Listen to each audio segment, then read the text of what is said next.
Hello, and welcome to Isaacademy, the series where I want to teach you about some of the more complex and often misunderstood mechanics in the Binding of Isaac. Today's episode is focused on damage, the calculation that goes into it, and those items that directly affect it. Damage, practically, is the amount of damage that each of your tiers will do on contact with an enemy. While the pause menu may lead you to believe that damage is a round number that falls between 0 and 8, the truth is it is derived from a complex equation and can very quickly exceed this threshold if you get enough items that affect it. The player starts with a default damage constant of 3.5. This is then altered via a number of factors including which character you chose, which items you've picked up, and which spacebar items and tarot cards you've recently used. We will be breaking up this damage equation into 3 parts: base damage, effective damage, and final damage. This may seem a little confusing at first, but stick with me, and hopefully you will understand it by the end of the video. First, we will start with discussing base damage and the items that affect it. Base damage is a variable that can be increased by picking up beneficial items.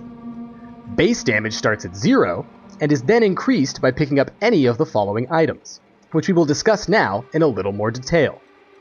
Note, many of these items have additional effects, such as bonuses to other stats, or additional damage effects, which we will discuss later, as we are currently concerned with simply understanding base damage. The Halo, Magic Mushroom, Meat, Large Odd Mushroom, SMB Superfan, and Stigmata all add 0.3 to your base damage.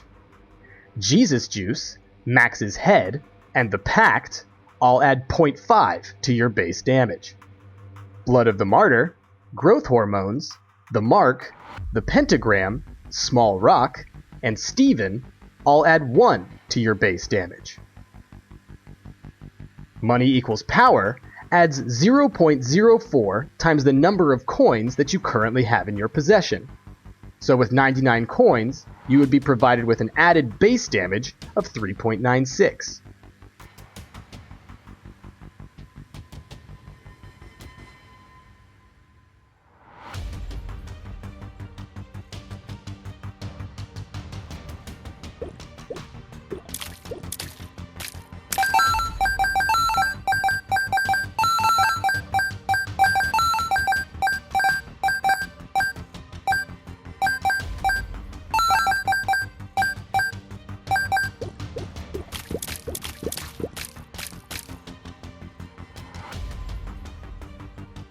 Bloody Lust provides the player with rage effects, which give a base damage bonus for the current room based on the number of enemies you've killed. This bonus is 0.28 times the number of enemies killed, with a cap of 3.3 bonus damage from rage effects. Note that Samson's Lock provides a small chance of applying a 0.5 rage effect bonus per enemy killed, and this stacks with Bloody Lust, but the cap still remains at 3.3. This damage effect is lost upon leaving the room.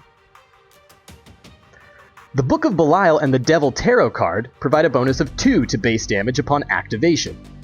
Note that this effect does not stack, so multiple uses of the Book of Belial or Devil Tarot cards will not provide additional damage within the same room.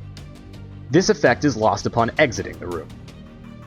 The Whore of Babylon effect provides a bonus to base damage of 1.5, that is then additionally affected by the way in which it was obtained. If one has the Whore of Babylon item and has had their health reduced to 1/2 a red heart in the current room, the effect is multiplied by 1.44, making a net gain of 2.16 base damage for the current room. Upon exiting the room, if the player still has this effect upon entering a new room, the multiplier is reduced to 1, making the net gain to base damage 1.5. If the Empress card is used to gain the Whore of Babylon effect, the multiplier is set to 2.25, making the net gain to base damage 3.375. The effect of the Empress card, however, is lost upon exiting a room. The Nail provides a damage bonus of 0.7 upon activation, as well as an additional Soul Heart. Note that the damage effect of the Nail does not stack, however additional Soul Hearts can be gained throughout the same room. This damage effect is lost upon exiting the room. The following 4 items' effects on damage are calculated in the order that they are given, after all other base damage effects have been calculated, so it is important to think of them in this order. Chemical Peel will provide a bonus of +2 base damage to tears fired from the left eye, meaning half of your shots will provide bonus damage. For Kane, who has only one eye, every shot has a 50% chance of having this bonus damage. The Skinny Odd Mushroom, while providing bonuses to other stats, actually reduces base damage. This effect is such that Skinny Odd Mushroom takes the base damage as it stands up until this point in the calculation and multiplies it by 0.9, and then subtracts 0.4 from that. What this means is that at low levels of base damage, your damage will be reduced by at least 0.4, and that every damage boost is reduced by about 10% due to the 0.9 multiplier effect on it. The Razor Blade provides a base damage bonus of 0.6 times the number of Razor Effect points you currently have. Every time you use the Razor Blade, you gain 2 Razor Effect points at the cost of a red heart. This would give you a net gain of 1.2 base damage per use of the Razor.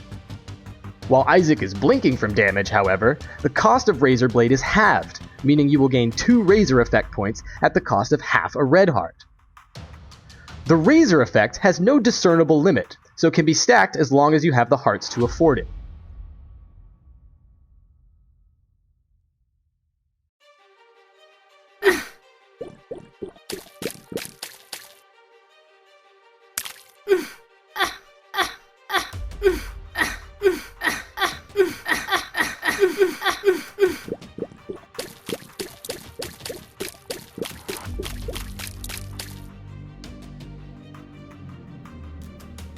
Additionally, the Red Patch Trinket has a chance to give you a +3 to your Razor effect for the current room upon taking damage. Note, however, that this effect is calculated after the Skinny Odd Mushroom, and thus is not affected by its 0.9 multiplier. These effects are lost upon exiting the room. Chocolate Milk provides the player with an opportunity to boost damage utilizing charged shots. The game measures time via how many frames have elapsed, and the game runs at 30 frames per second. As such, while charging one's shots using Chocolate Milk, the player gains a base damage bonus of 0.234 times the number of frames elapsed while charging, minus 1.56, up to a maximum number of charged frames being 40. The following graph shows the relationship between time elapsed and bonus damage received from Chocolate Milk. The net effect from Chocolate Milk cannot go below 0, meaning that you won't be negatively affected by picking up Chocolate Milk. In order to see a benefit from Chocolate Milk, one has to charge their shot for at least 7 frames, roughly a quarter of a second, to get past the negative 1.56 modifier. We have now reached the end of our discussion of base damage. The next part of the equation is what we call effective damage. Effective damage is calculated as 3.5, the constant that all players start with, multiplied by the square root of 1 plus 1.2 times base damage. Now hold your horses there and don't get terrified by the square root. All that means is that damage bonuses show a diminishing return over time. However, because of the 1.2 multiplier, the effective base damage is essentially inflated for earlier damage pickups. This means that earlier in the game, damage items will give you a greater bonus, whereas later in the game, if you've picked up a number of damage items on previous floors, the bonus will be slightly less. The following graph should help illustrate this relationship a little more clearly.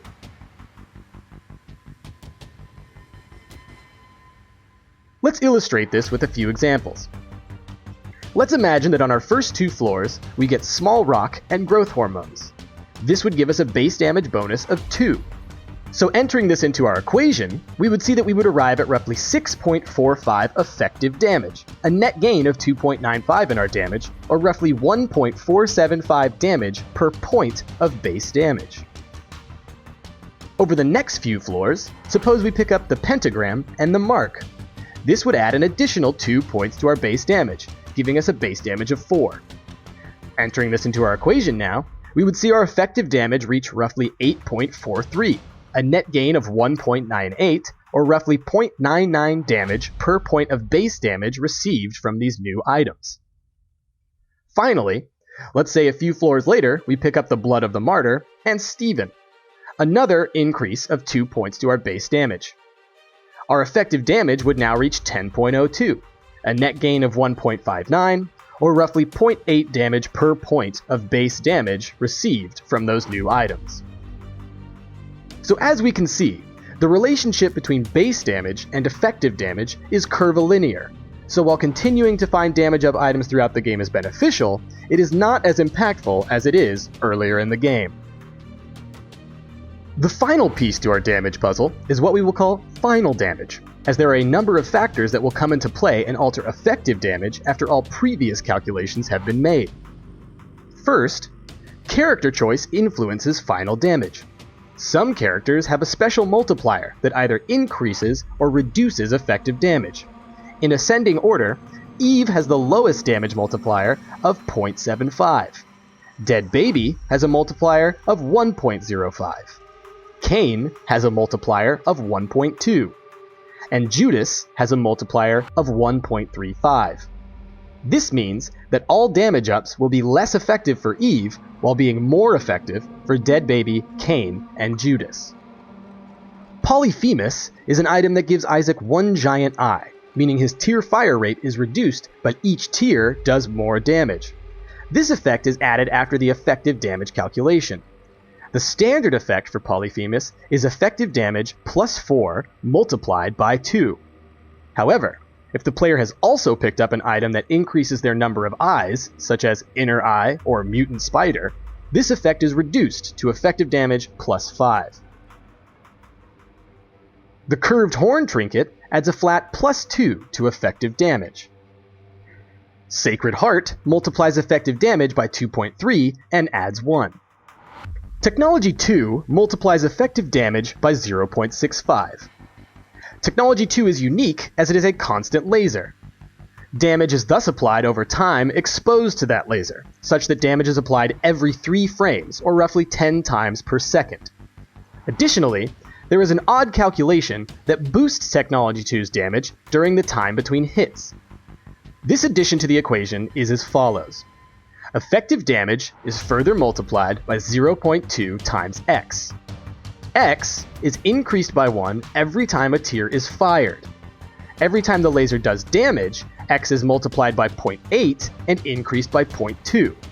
What this roughly means is that every time a tier is fired, but the laser doesn't do damage, the effective damage of the laser will be increased. However, as soon as the laser starts doing damage again, this number is reduced until reaching an equilibrium of 1.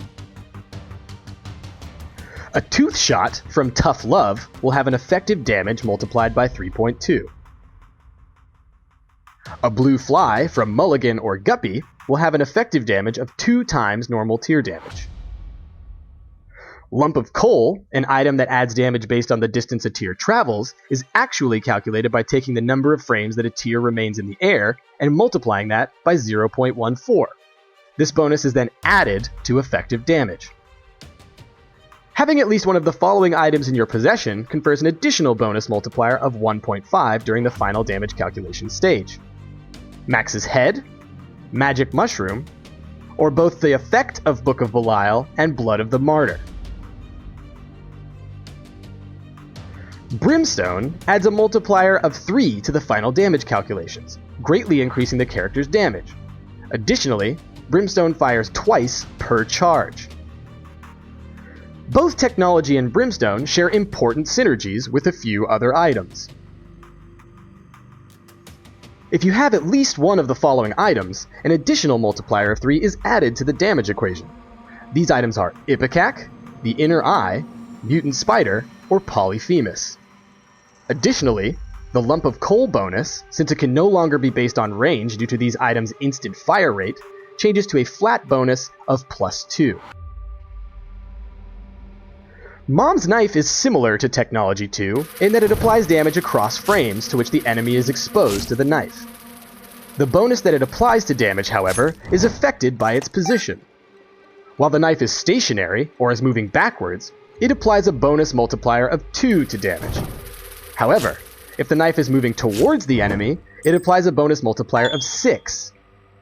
meaning that shooting Mom's knife at an enemy is 3 times as powerful as attacking them while it is stationary. A caveat to this is that holding the knife stationary can allow for longer exposure to the knife and, thus, more damage over time. Thanks for watching this episode of Isaacademy. I hope you now have a better understanding of damage calculations, but know that there are plenty of other items that provide for interesting damage-related effects that we will discuss in the future. Please let me know what you think in the comments below, as well as suggestions for future Isaacademy videos. And don't forget to like, favorite, and subscribe to the channel to be sure to see all future Isaacademy videos.